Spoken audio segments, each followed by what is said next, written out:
Well, as COVID cases continue to rise across the country and in Texas as well, that state expects to receive a combined 620,000 doses of the Pfizer and Moderna vaccines at some point this week. That's right, and here to discuss is Medical Director of Baylor St. Luke's McNair Campus Emergency Department in Houston, Texas. We have Dr. Richina Bicett. Dr. Bicett, thanks so much for being with us. And we know you received your first dose of the vaccine last week. Tell us what your experience was like.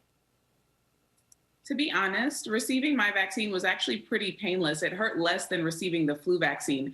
Now, I was on the lookout and on high alert for side effects because it seems that there have been just a little bit more side effects reported with this vaccine than with some other vaccines, such as the flu vaccine.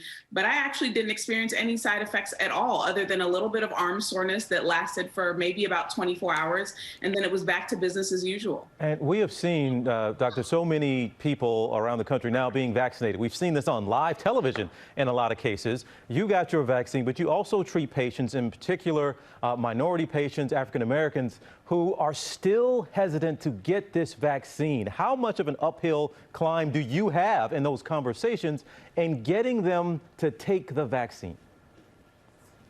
It's treacherous trying to convince members of the African American community that this vaccine is safe and effective. But what I want people to understand is that skepticism is rooted in fact. There's a long history of marginalization and mistreatment of African Americans by the American medical system.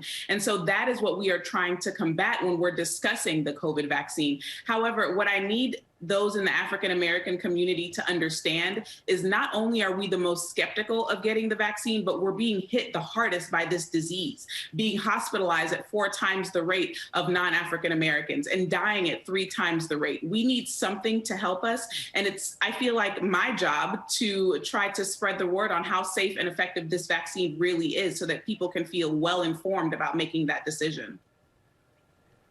Well, your voice certainly and hopefully will have an impact. And we obviously know that people receiving these vaccines, they're going to be phased in. But do you all as physicians have a sense of when in Texas you might start to see a decrease in hospitalizations based on people getting that vaccine? Well, the White House Coronavirus Task Force has said that at least 100 million Americans with comorbidities will need to be vaccinated before we can see a decrease in viral spread and before we can see any impact on the hospital system. So we have quite a way to go. 100 million Americans being vaccinated, we won't see those kinds of numbers until February or maybe March. A way to go. What is your concern then about the holidays?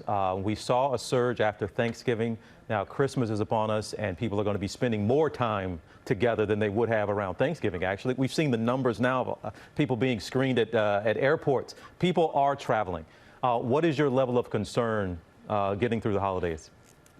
You know, TJ, for the first time this year, as of last week, there were 1 million Americans that passed through TSA checkpoints at airports. People are not slowing down the holiday travels, and it's very, very frightening when you see the numbers. There are 3,400 people dying in a single day from COVID-19. We currently have 113,000 people hospitalized in the United States.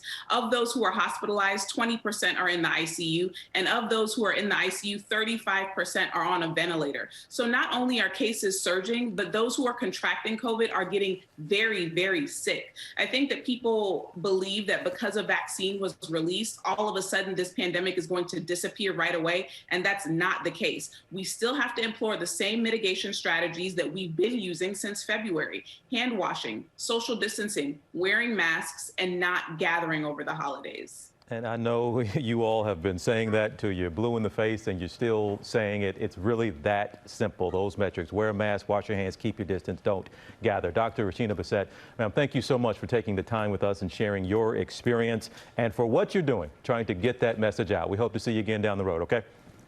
Absolutely. Thank you so much for having me. Well, hey there, GMA fans. Robin Roberts here. Thanks for checking out our YouTube channel. Lots of great stuff here. So go on, click the subscribe button right over here to get more of awesome videos and content from GMA every day, anytime. We thank you for watching, and we'll see you in the morning on GMA.